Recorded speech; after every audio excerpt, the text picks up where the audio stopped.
Pagkat saan ka man naroroon, pintig ng puso.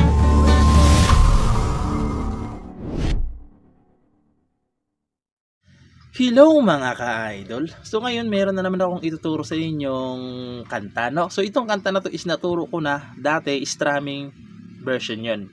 So ito naman ngayon is reggae, no? So yung title pala nito ay Lumayo Ka Man by Rodel Naval. So reggae version naman yung gagawin natin, okay? Kasi doon sa mga videos natin is naturo na natin to strumming, no?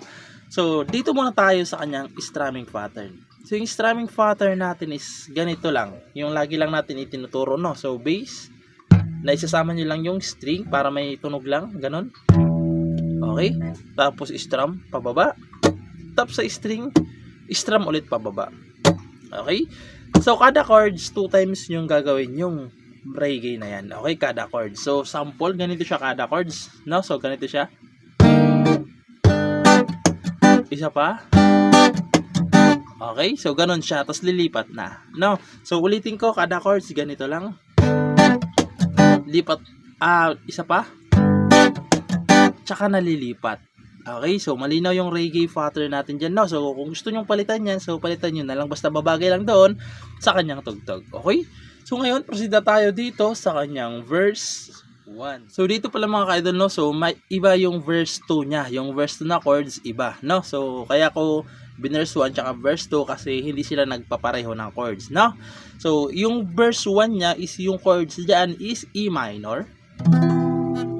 So yung E minor sa 7th fret na kabar, 1 2 3 4 5 6 7. Okay? 7th fret nyo yan ibabar. Dito naman sa kanyang 8 ay 2nd string. Sa 9th fret naman ay 3rd tsaka 4th string. E minor. So tandaan yan mga ka-idol, no? Kasi yung ibang chords is halos parehas ng verse 2 yung iba. Okay? Ayan, tandaan nyo. E minor. Sunod is A. So yung A sa 5th fret yan, ibabar nyo sa 5th fret. Sa kanyang 6th fret naman, 3rd string. Sa 7th fret naman ay 5th tsaka 4th string. Okay? Ayan yung A. Sunod is D. So yung D, same lang, 5th fret pa lang yung bar, 5th fret pa din yan. Sa 7th fret niya naman ay 2nd string, 3rd tsaka 4th string. Okay, yan yung ipitin niya. So ganito kasi ako mag-ipit, ayan. Ayan, D. Pwede naman ganito, depende na lang sa inyo kung saan kayo mas nadadalian, ano? Ayan, D. Pagkatapos, pupunta kayo ng G. So yung G, sa 3rd fret yung bar, sa kanyang 4th fret, 3rd string, sa kanyang 5th fret, 5th tsaka 4th string. Ayan yung G. Okay, pagkatapos pupunta naman kayo ng C. So yung C, 3rd fret pa rin yung bar. Dito naman sa 5th fret niya ay 2nd string, 3rd tsaka 4th. Okay, ayan yung kanyang C. Okay, tapos pupunta kayo ng F sharp minor. C sharp minor pala, C sharp minor, F sharp. Ayan, C sharp minor. So yung C sharp minor sa 4th fret ibabar, sa kanyang 5th fret, 2nd string, sa 6th fret, 3rd tsaka 4th string, C sharp minor. Tapos pupunta kayo ng F sharp. So yung F sharp is sa first 2nd fret na bar, sa kanyang 3rd fret, 3rd string, sa kanyang 4th fret, 4th string, tsaka 5th string. Okay, F sharp. Tapos kung mapapansin nyo dyan, may B minor na may number 1. So yung B minor, ito siya. So yung B minor na ito mga ka-idol, dito lang natin gagamitin sa verse, kasi sa chorus mamaya, ibang B minor na yung gagamitin natin. Now, so ayan yung B minor, nasa 2nd fret na kabar, sa 3rd fret, 3rd string, sa 4th fret, 4th, tsaka 3rd string. Okay, ayan yung B minor na may number 1. So meaning ng number 1, isang strum, isang bass lang, pababa lang. So ganito lang siya sa B minor. Okay, ganun lang siya. Now, dito sa B na may number 1 is ganito lang. No. So mamaya papasok ulit yung may chords na number sa verse 2 pero ibang chords na. Ano? So yan yung chords ng verse 1. So sasampulan ko para mas maintindihan nyo kung paano siya tugtugin, no? So ganito siya kapag tinugtugan, no? Lumayo ka man sa akin at ako'y iyong limutin, masakit man sa damdamin, pilit pa rin titiisin, mga lumipas lumipas na diba? Isang bass lang dito sa B minor. Okay, tapos papasok na naman yung verse 2. Mga lumipas na ligaya. Okay, so yung verse 2 niya dyan, diretso na natin. Yung chords is E minor. Okay, so tandaan niyo yung sinabi ko kanina, natandaan niyo yung mga chords, no? So E minor. So hindi na natin isa-isahin yan, no? A, D, G, tapos E minor ulit, A ulit, D, F sharp na may number 4. Okay, so yung F sharp na may number 4, ganito siya. 1, 2, 3, 4. Okay, ulitin ko, dito sa F sharp na may number 4, ganito siya. 1, 2, 3, 4. No, so ganun siya.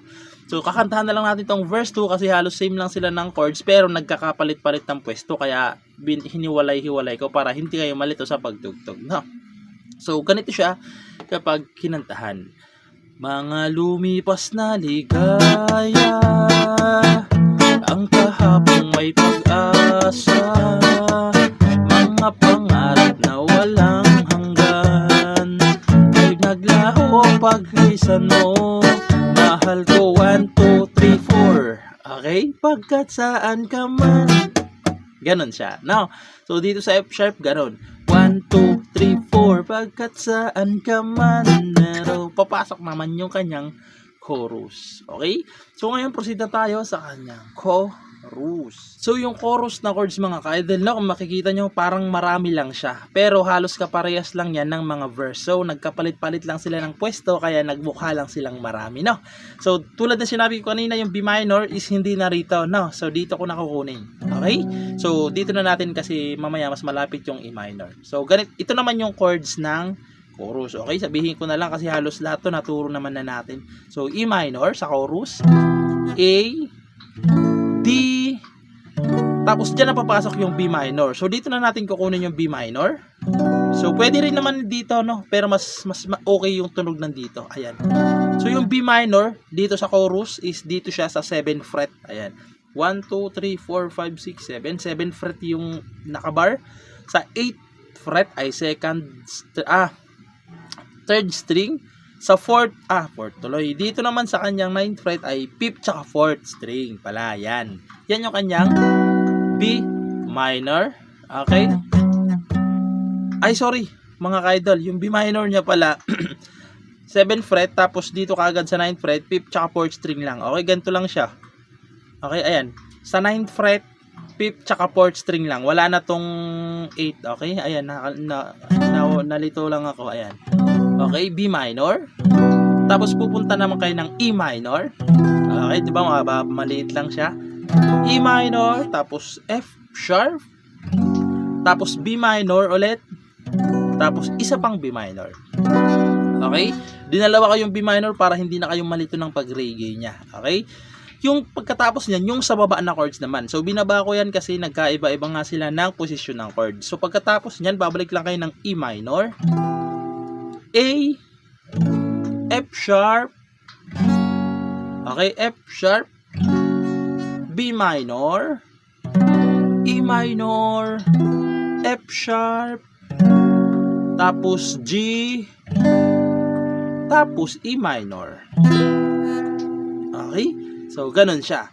So sasampulan ko para mas maintindihan nyo kung paano siya tugtugin, no? So ganito naman siya sa chorus kapag tinugtugan. Pagkat saan ka man naroon, tindig ng puso ko'y para sa'yo. Naghihirap man ang aking damdamin, nagmamahal pa rin sa'yo. Giliw sa baba, limutin mang kita'y di ko magawa. Hindi pa rin ako magbabago. Ang pag-ibig ko sa'yo'y lagi mong kasama. Okay, yan. E minor na, sobrahan ako. Ayan.